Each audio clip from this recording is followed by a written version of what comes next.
मंथरा अपने पिछले जन्म में कौन थी? मंथरा पूर्व जन्म से ही राम से बैर क्यों रखती थी? मंथरा राम की दुश्मन कितने जन्मों से थी? अयोध्या वासियों को जब पता चला कि उनके प्राण प्रिय रघुनंदन प्रभु श्री राम का राज्याभिषेक होने की बजाय अब उनको 14 वर्षों के लिए वनवास भेजा जा रहा है और इन सब के पीछे कैकेयी की दासी मंथरा का हाथ है, तो वो सब मंथरा पर कुपित हो गए और उन कुपित अयोध्या वासियों ने वहां मौजूद ऋषि लोमस से पूछा, ऋषिवर आप ही बताएं मंथरा ने ऐसा क्यों किया?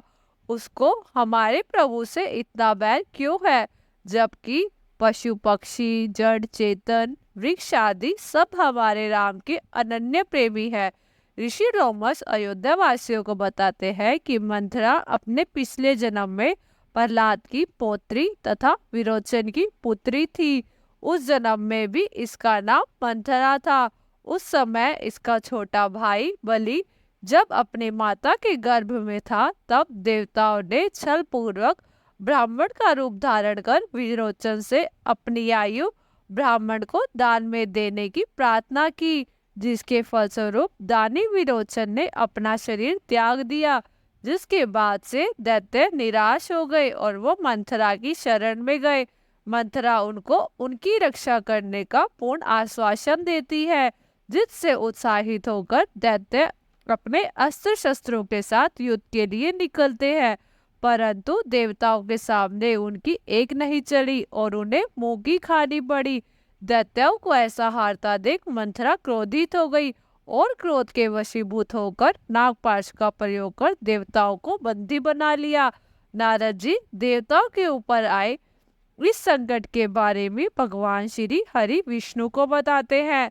तभी भगवान विष्णु इंद्र को एक अमोघ शक्ति प्रदान करते हैं, जिससे इंद्र उससे न केवल नागपाश को काटा बल्कि उस अमोघ शक्ति से मंथरा पर प्रहार भी किया, जिससे वो गिरकर बेहोश हो गई और उसी प्रहार के कारण वो अपंग हो गई।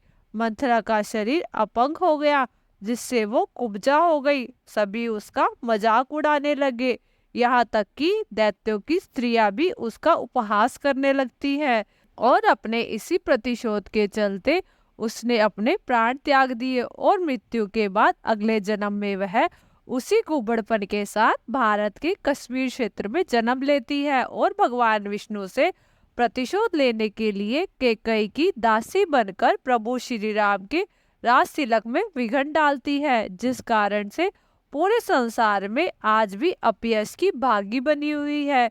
इसी जन्म में अपयश मिलने के कारण प्रभु ने कृष्ण अवतार के समय उसका उद्धार किया। अलग अलग पुराणों में मंथरा के विषय में अलग अलग कथाएं व कहानियां सुनने को मिलती है। वीडियो अच्छी लगी तो वीडियो को लाइक करें, कमेंट करें और ऐसी ही धार्मिक वीडियो सुनने के लिए हमारे चैनल को सब्सक्राइब अवश्य करें। जय श्री राम।